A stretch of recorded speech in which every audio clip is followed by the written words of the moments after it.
14वें अध्याय में भगवान श्री कृष्ण अर्जुन को बताते हैं कि 3 गुण सत्गुण, रजोगुण और तमोगुण ये जीवात्मा को बांधते हैं। प्रकृति इन तीनों गुणों के आश्रय से चलती है जहाँ तक एक जीव का सवाल होता है। हे अर्जुन, ज्ञानों में भी अति उत्तम ज्ञान परम ज्ञान को मैं फिर तेरे लिए कहूँगा कि जिसको जानकर सब मुनिजन इस संसार से मुक्त होकर परम सिद्धि को प्राप्त हुए। इस ज्ञान को आश्रय करके अर्थात धारण करके मेरे स्वरूप को प्राप्त हुए पुरुष सृष्टि के आदि में पुनः उत्पन्न नहीं होते और प्रलय काल में भी व्याकुल नहीं होते, क्योंकि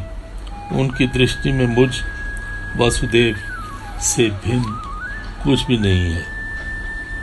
तथा ये अर्जुन, नाना प्रकार की सब योनियों से जितनी मूर्तियां अर्थात शरीर उत्पन्न होते हैं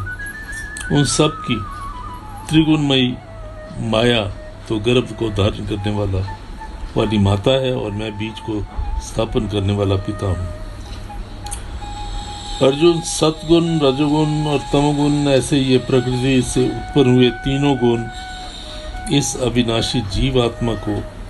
शरीर में बांधते हैं। निष्पाप अर्जुन,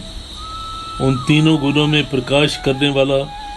निर्विकार सत्गुण तो निर्मल होने के कारण सुख की आसक्ति से और ज्ञान की आसक्ति से अर्थात ज्ञान के अभिमान से बांधता है। तथा ये अर्जुन, राग रूप रजोगुण कामना और आसक्ति से उत्पन्न हुआ जान वह इस जीवात्मा को कर्मों की और उनके फल की आसक्ति से बांधता है। सर्वदेहाभिमानियों को बोने वाले तमोगुण को अज्ञान से उत्पन्न हुआ जान वह इस जीवात्मा को प्रमाद, आलस्य और निद्रा के द्वारा बांध देता है। क्योंकि अर्जुन, सत्गुण सुख में लगाता है, रजोगुण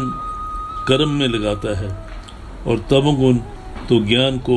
आच्छादन करके अर्थात ढक के प्रमाद में भी लगा देता है। रजोगुण और तमोगुण को दबाकर सत्गुण होता है अर्थात बढ़ता है, और रजोगुण और सत्गुण को दबाकर तमोगुण बढ़ता है। वैसे ही तमोगुण और सत्गुण को दबाकर रजोगुण बढ़ता है। इसलिए जिस काल में इस देह में अंतःकरण और इंद्रियों में चेतना और बोध शक्ति उत्पन्न होती है उस काल में ऐसा जानना चाहिए कि सत्गुण बढ़ा हुआ है। और ये अर्जुन, रजोगुण के बढ़ने पर लोभ और प्रवृत्ति अर्थात सांसारिक चेष्टा तथा सब प्रकार के कर्मों का स्वार्थ बुद्धि से आरंभ एवं अशांति तथा मन की चंचलता और विषय भोगों की लालसा ये सब उत्पन्न होते हैं। तथा ये अर्जुन, तमोगुण के बढ़ने पर अंतःकरण और इंद्रियों में अप्रकाश एवं कर्तव्य कर्मों में अप्रवृत्ति और प्रमाद अर्थात व्यर्थ की चेष्टा और निद्रा आदि अंतःकरण की मोहिनी वृत्तियां ये सब उत्पन्न होती। और हे अर्जुन, जब यह जीवात्मा सद्गुण की वृद्धि में मृत्यु को प्राप्त होता है तब वे उत्तम कर्म करने वाले मल रहित अर्थात दिव्य स्वर्ग आदि लोकों को प्राप्त होता है। और रजोगुण के बढ़ने पर अर्थात जिस काल में रजोगुण बढ़ता है उस काल में मृत्यु को प्राप्त होकर कर्मों में आसक्ति वाले वंशों का जन्म होता है और ये जीवात्मा उसी में जन्म लेता है। तथा तमोगुण के बढ़ने पर मरा हुआ पुरुष कीट पशु आदि मूढ़ योनियों में उत्पन्न होता है। क्योंकि सात्विक कर्मों का तो सात्विक अर्थात सुख, ज्ञान और वैराग्य आदि निर्मल फल कहा गया है। और राजस कर्म का फल दुख एवं तामस कर्म का फल अज्ञान है, तथा सत्गुण से ज्ञान उत्पन्न होता है और रजोगुण से निसंदेह लोभ उत्पन्न होता है तथा तमोगुण से प्रमाद और मोह उत्पन्न होते हैं। इसलिए सत्गुण में स्थित हुए पुरुष स्वर्ग आदि उच्च लोगों को जाते हैं और रजोगुण में स्थित हुए पुरुष राजस मध्य में अर्थात मनुष्य लोक में ही रहते हैं। तमोगुण के कार्य रूप निद्रा, प्रमाद और आलस्य में स्थित हुए तामस पुरुष अधोगति को अर्थात कीट, पशु आदि नीच योनियों को प्राप्त होते हैं। और हे अर्जुन, जिस काल में दृष्टा अर्थात समष्टि चेतन में एक ही भाव से स्थित हुआ साक्षी पुरुष तीनों गुणों के सिवाय अन्य किसी को करता नहीं देखता अर्थात गुण ही गुणों में बरतते हैं, ऐसा देखता है और तीनों गुणों से अति परे सच्चिदानंद घन स्वरूप मुझ परमात्मा को तत्व से जानता है,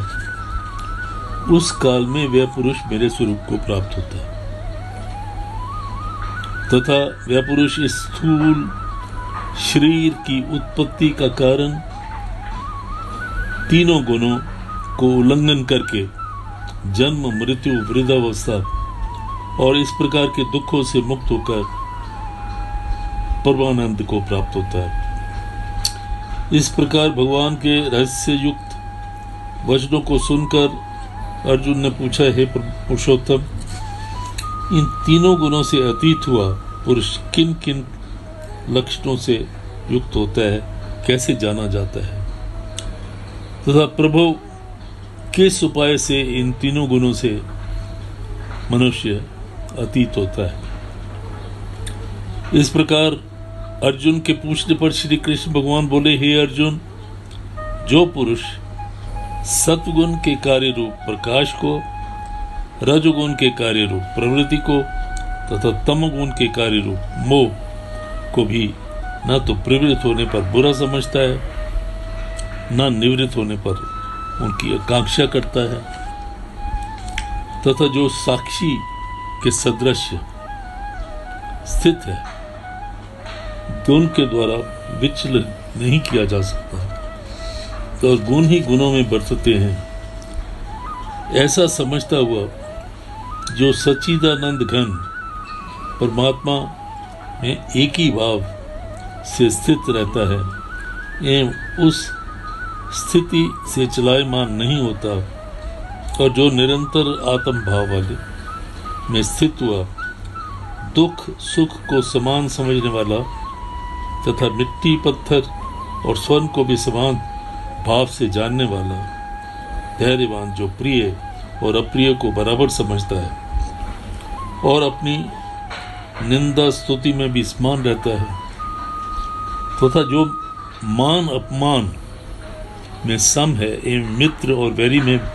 भी सम है, संपूर्ण आरंभों में वे कर्तव्य के अभिमान को त्याग देता है, रहित रहता वो पुरुष गुणातीत कहा जाता है। और जो पुरुष अव्यभिचारी भक्ति रूप योगों के द्वारा मेरे को निरंतर भजता है, वह इन तीनों गुणों को अच्छी प्रकार उल्लंघन करके सच्चिदानंद घन ब्रह्म में एक ही भाव होने के लिए योग्य होता है तथा ये अर्जुन उस अविनाशी पर ब्रह्म और